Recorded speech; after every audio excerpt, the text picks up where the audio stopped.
Are you tired of struggling to understand the themes and characters in classic works of literature? Well, I've got you covered. Welcome to Read It and Don't Weep, the podcast that will help you breeze through your high school literature classes. I am your host, Jackie Taggart, and I have taught high school English for almost 20 years. Join me each episode as I dive into the world of classic literature and break down the essential elements of each work. From Shakespeare to Steinbeck, I'll cover it all. My goal is to give you valuable insight and analysis on some of the most popular high school literary texts, as well as tips and tricks for acing your tests and essays. Let's start reading.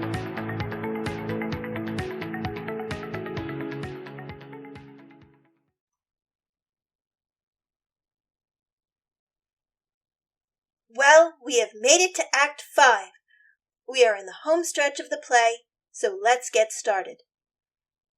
Act 5 is basically every possible thing that can go wrong does, which of course brings about the tragic conclusion of the play.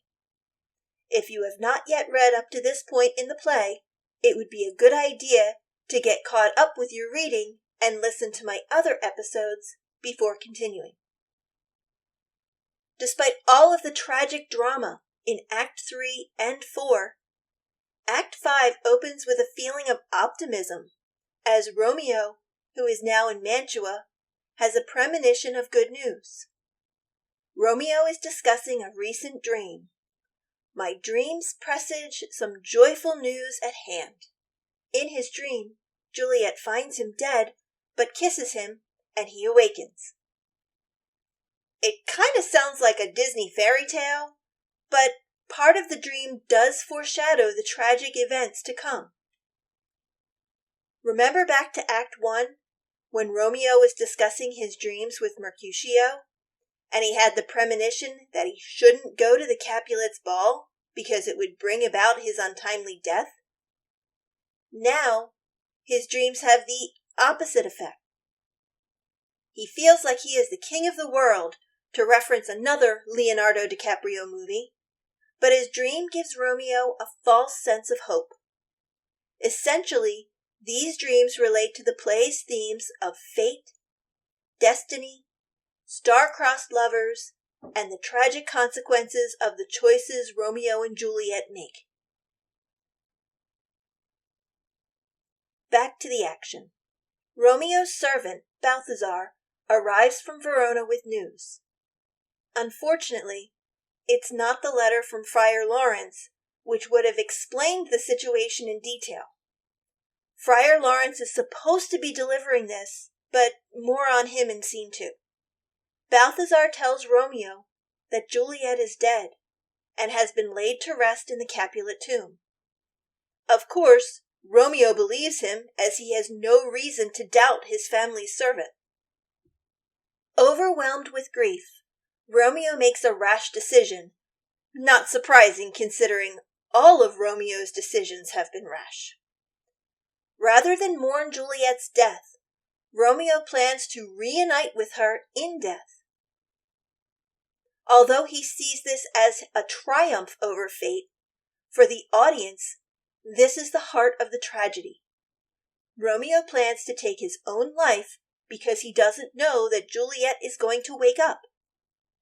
He decides he cannot live without Juliet and plans to return to Verona to die by her side. He seeks out an apothecary. We would call this person a pharmacist, not a drug dealer. The apothecary is hesitant to sell Romeo anything at first, as selling poison is illegal in Mantua and punishable by death. However, Romeo convinces him by paying him a large sum of money. Since the apothecary is poor, he gives in and sells Romeo a potent poison. With poison in hand, Romeo heads back to Verona and Juliet's tomb to see her one last time, drink the poison, and join her in death. We, as the audience, are screaming out, "No! Don't go back! Just wait!" But impulsive Romeo waits for no one. He doesn't seek out Friar Lawrence. He doesn't pass go. He doesn't collect $200. On to Act 5, Scene 2. Another short but important scene. Friar John, who I mentioned in Scene 1, was supposed to deliver a letter to Romeo detailing Friar Lawrence's plan to fake Juliet's death. Friar John enters Friar Lawrence's cell to explain why he was unable to deliver the letter to Romeo in Mantua. Before leaving for Mantua, Friar John went to see another friar so he wouldn't have to travel alone. However, on his arrival at the friar's home, Friar John was quarantined by the authorities when they suspected he was exposed to the plague, similar to the way that we had to quarantine in place at the beginning of COVID. He was quarantined for 24 hours and then sent back to Verona without getting the message to Romeo. The authorities also would not let the possibly contaminated letter be delivered by another messenger. Essentially, Romeo has no idea what's going on, as no one has been able to tell him about Juliet's fake death. Great Scott! Realizing the gravity of the situation, Friar Lawrence becomes very alarmed. His entire plan centered on Romeo knowing what was going on. Since Romeo doesn't know about Juliet's fake death, he might do something impulsive, which Friar Lawrence knows is something that Romeo would absolutely do. Friar Lawrence heads to Juliet's tomb himself. He needs to be there when she wakes up from her deep sleep so he can protect her and hide her in his cell until Romeo can be contacted. So there's the second half of our tragedy. Romeo never gets the message that Juliet is in a fake death. He goes to the apothecary, buys himself the strongest poison he possibly can so that he can join her in death, and that's where we move into our last scene of the play.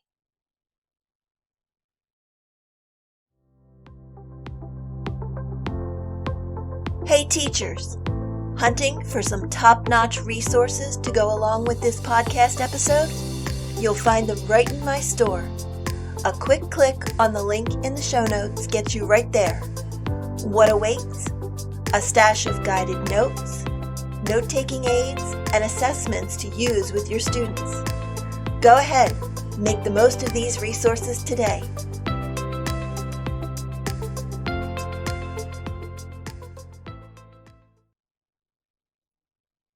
Finally, Act 5, Scene 3.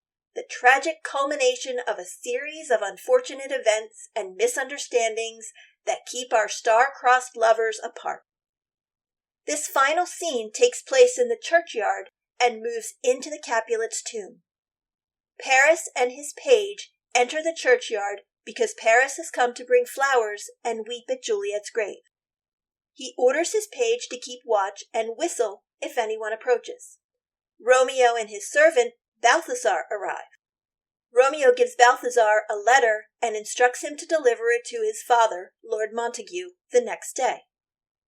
Romeo then orders Balthazar to leave him alone, but Balthazar hides nearby, worried about Romeo.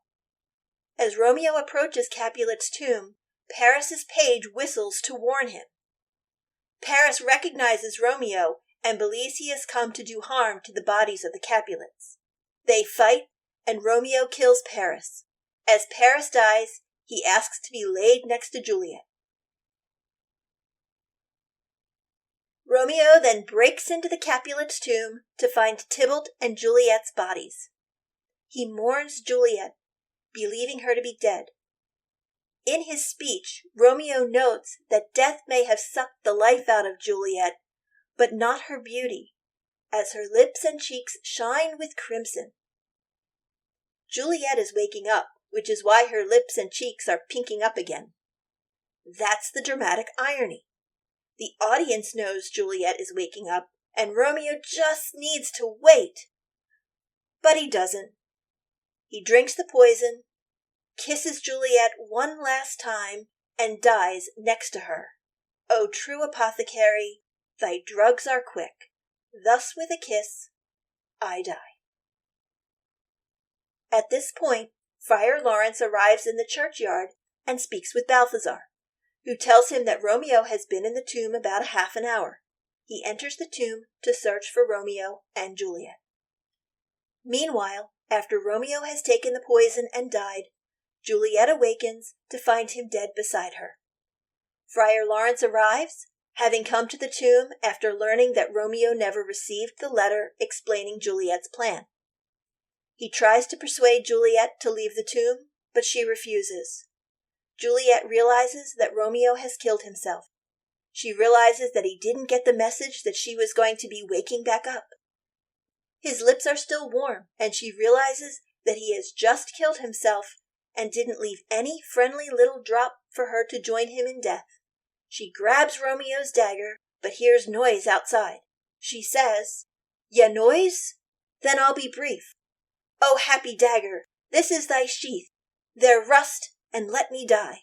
And she dies next to her Romeo. The watchmen arrive, having been alerted by Paris's page, and find Paris and Romeo dead, and Juliet's body bleeding and newly dead. The watchmen find it unusual that her dead body is now bleeding, so they call for Prince Aeschylus, the Capulets, and the Montagues to come to the tomb. Once everyone arrives, Friar Lawrence explains the tragic turn of events, and Prince Aeschylus realizes that he should have put a stop to the hostility long ago. He pardoned the families too many times, and now they have all received their punishment. They need to deal with the deaths of so many of their kinsmen and their children. That is ultimately where the play ends, and the tragedy of all of these deaths, including our star-crossed lovers, concludes. For never was a story of more woe than this of Juliet and her Romeo. As you finish your reading, think about when Shakespeare wrote his plays. Despite being written over 400 years ago, many people believe the themes and situations in Romeo and Juliet are still relevant today.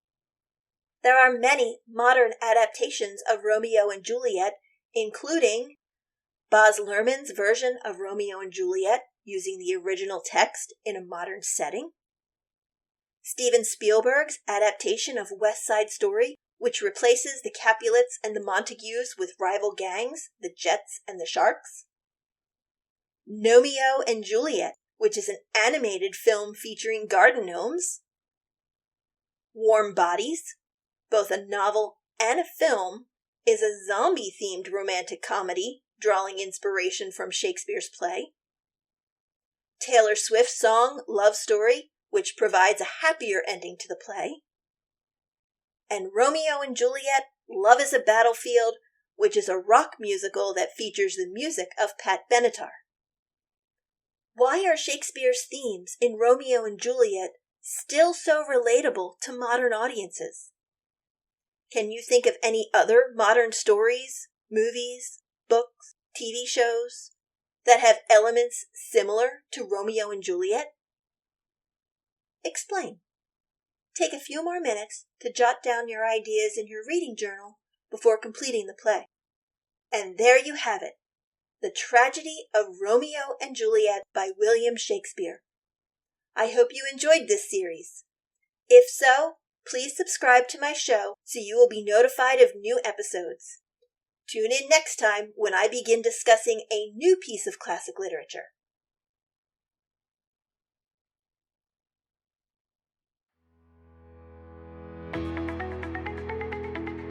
Thanks for listening to this episode of Read It and Don't Weep. Be sure to subscribe to the show so you will be notified when new episodes are released. If you liked today's show, please leave a review so others can discover my show. If you have any questions, comments, or suggestions for future episodes, drop me an email at readitandon'tweep@gmail.com or reach out to me on social media. I would love to hear from you. The links are in the show notes. Happy reading!